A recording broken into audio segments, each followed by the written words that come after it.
시장에서는 이미 미래 가치를 결정을 했기 때문에 선투자가 있는 것이지 않겠습니까? 모듈러 주택 역시 미래지향적인 주택이다라고 생각하시면 좋을 것 같습니다.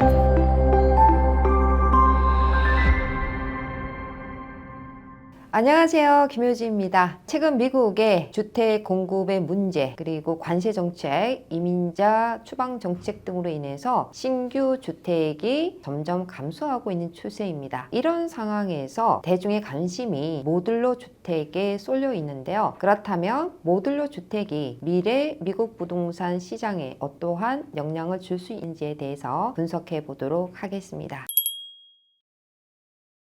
질문에 대한 이해를 높이기 위해서는 역사적인 배경을 알아야 될 필요가 있을 것 같습니다. 1970년도에 미국에 오일 쇼크가 있었어요. 그때 당시에 스태그플레이션이었죠. 역사상으로 가장 높았던 초고금리의 시기가 있었습니다. 모기지 이자가 18%, 거의 20% 가까이 육박하는 정도의 최고의 금리의 시대를 맞이했던 시대였죠. 그런 과정에서 나왔던 것이 조립식 제주주택이었습니다. 일반 서민들이 거주할 집이 없었던 그 시기에 그 문제점을 해결할 수 있었던 게 이런 모빌홈, 컨테이너홈이었어요. 우리가 부동산에서 말하는 건물이나 또는 주택은요, 반드시 땅에 부착된 것을 우리가 부동산이라고 간주를 합니다. 우리가 움직이는 것 자체는 동산이라고 표현을 합니다. 이런 주택 금융에서는 모기지라는 금융을 주택에 적용하기 위해서는 움직이는 모빌홈 그 자체를 땅에 부착하는 식으로 고정을 시켜줘야 된다는 그 전제 조건이 붙는다는 거죠. 일시적인 고정이 아니라 영구적인 고정을 얘기한다는 거죠. 그러한 시스템을 만들기 위해서 모빌홈 자체가 전반적으로 공장에서 만들어져서 운반을 하잖아요. 움직이죠. 그러면은 어느 모빌홈 팍이라든지 그런 땅에다가 부착을 시키죠. 그리고 그걸 영구적으로 이제 부착된 주택으로 간주를 합니다. 그리고 나서 그 자체의 모기지라는 대출 형식의 방식으로 사고 팔고 하는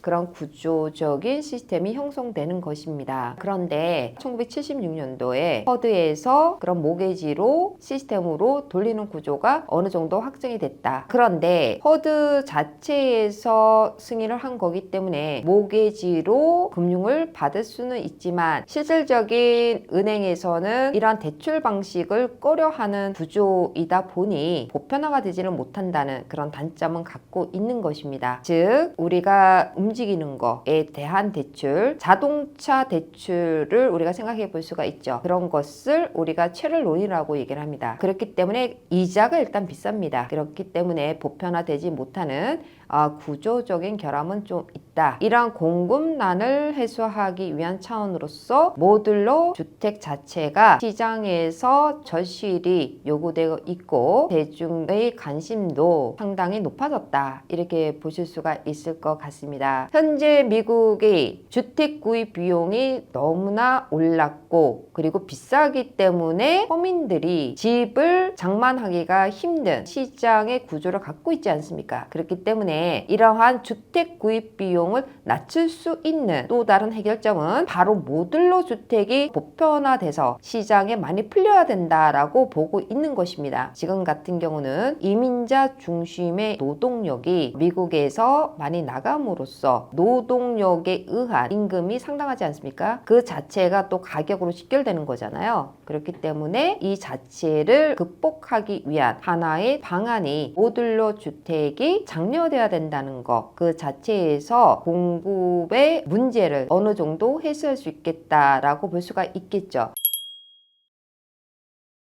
자, 그렇다면 이 모듈러 주택과 모빌하우스 주택의 차이점에 있어서는 이런 모듈러 주택 자체는 규제를 지금 완화를 하고 있는 과정이고 빌딩 코드 자체가 인터내셔널 레지던셜 코드 기반이기 때문에 대출 자체에 있어서는 어떤 문제가 없다. 모빌홈 같은 경우에는 금융에 대한 제한은 없었으나 대출은행 자체의 권한으로 활성화되지는 못했다면은 모듈러 주택은 기존의 어떤 주택의 양식과 거의 흡사하기 때문에 겉으로 봤을 때는 또 알 수도 없고 리셀 밸류 자체가 어느 정도 보호를 받을 수가 있기 때문에 대출을 해주는 은행에서도 굳이 융자를 안 할 이유가 없게 된 거죠. 그렇기 때문에 금융의 체계 자체 역시 모듈러 하우스를 보편화시켜 주는 데 있어서 어느 정도의 역할을 해줄 수 있기 때문에 모빌 하우스에 비해서는 모듈러 하우스가 시장에 더 퍼질 수가 있고 장려가 될 수 있다는 점에서는 앞으로 미래지향적인 지속 성장이 가능한 주택이라고 볼 수 있을 것 같습니다.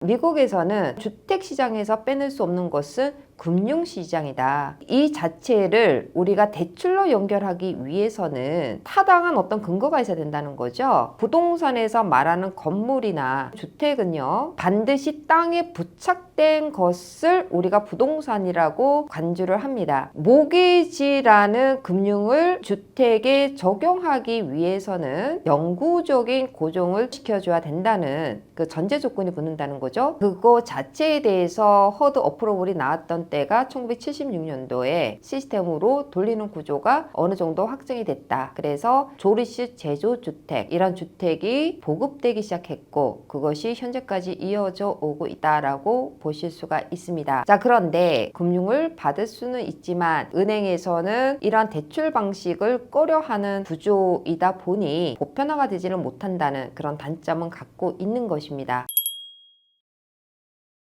일단은 모빌 하우스인 경우에는요, 코드 자체의 코드만 따르면 됐다면 모듈러 주택은요, 인터내셔널 레지덴셜 빌딩 코드를 준수를 해야 된다라고 보실 수가 있겠죠. 그러면은 모빌 하우스와 같은 통째로 제조돼서 땅에 영구적으로 부착시키는 것보다는 훨씬 더 규제를 받아야 된다는 것이 모듈러 하우스의 구조적인 부분이 되겠다라고 보실 수가 있는 것입니다. 그런데 모듈러 주택이 보편화되기 위해서는 규제 자체가 완화되어야지만 시장에 보편화될 수가 있는 것인데 지금 현재 어떻습니까? 조닝 규제 많이 심하지 않습니까? 그래서 트럼프 2기 행정부에서 공급이 늘어나지 않는 궁극적인 이유는 규제가 너무 강하기 때문이다. 그렇기 때문에 시장의 공급이 빨리 풀려나지를 못한다. 그 속도를 빨리 하기 위해서는 조닝 규제를 완화시켜야 된다라고 하지 않았습니까? 그러한 규제 완화 정책과 모듈러 하우스의 시장 보편화되는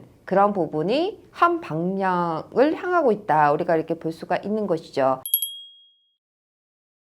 지금 현재 모빌 하우스는 어떻게 보면은 저소득자를 위한 어포러블 하우스의 어떤 개념이었다면 모듈러 주택 자체는요, 거기서 한 단계 발전한 업그레이드된 프리미엄급의 주택이라고 볼 수가 있습니다. 이러한 모듈러 주택은요, 생소한 주택의 형식은 아닙니다. 이미 유럽에 있는 프리미엄급의 모듈러 제조 방식으로 집을 짓는 걸로 알고 있고요. 또 그 자체가 상당히 대중의 관심을 받고 있는 걸로 알고 있습니다. 이제는 모듈러 주택이라 그러면은 저가 주택이다, 그렇게만 보실 필요는 없고요. 여기서도 중요한 것은 이 자체가요, 전통적인 주택에 부합된, 그리고 거기에 연결되는 금융 시스템하고 맞기 때문에 다른 부작용은 특별히 없어 보인다고 생각이 듭니다. 이 모듈러 하우스가 미국 시장에 나온 것 자체가요, 현재가 아니라는 겁니다. 그리고 이미 모듈러 주택에 투자를 한 신규 건설업체도 있지 않습니까? 르나홈스 같은 경우에는 스타트업 비즈니스로 시작하는 모듈러 주택 기업에 투자를 이미 하고 있습니다. 일부 시장에서는 이미 미래 가치를 결정을 했기 때문에 선투자가 있는 것이지 않겠습니까? 그렇기 때문에 모듈러 주택 역시 미래지향적인 주택이다라고 생각하시면 좋을 것 같습니다. 자, 지금까지 매니팩처 하우스와 모듈러 하우스에 대한 역사적인 배경과 그리고 현재 상황의 어떤 공통점, 그리고 이 시점에서 모듈러 하우스가 시장에 나와줘야만 되는 원인들에 대해서 함께 분석을 해봤는데요. 미래지향적인 주택의 트렌드가 바뀌고 있습니다. 이미 오래전부터 모듈러 하우스는 필요로 했던 것입니다. 그러나 그것이 시간이 흘러 코로나 시기를 지나면서 이러한 주택 주택의 필요성이 좀 더 절실해지기 때문에 대중의 관심이 모듈하우스에 쏠린 것뿐입니다. 여러분들 이제 미래지향적인 주택에 있어서 한 번쯤 생각해 보시고요. 그리고 이 시장은 새로운 사이클로 향하고 있습니다. 새로운 시장에서 필요한 주택의 트렌드가 어떤 방향으로 가고 있는지 생각해 볼 수 있는 시간 되시길 바랍니다. 감사합니다. 미국 부동산 전문가 김효지 대표의 네 번째 저서 트럼프 2.0 시대 새로운 사이클의 기회를 선점하라. 미국 부동산 트렌드 2025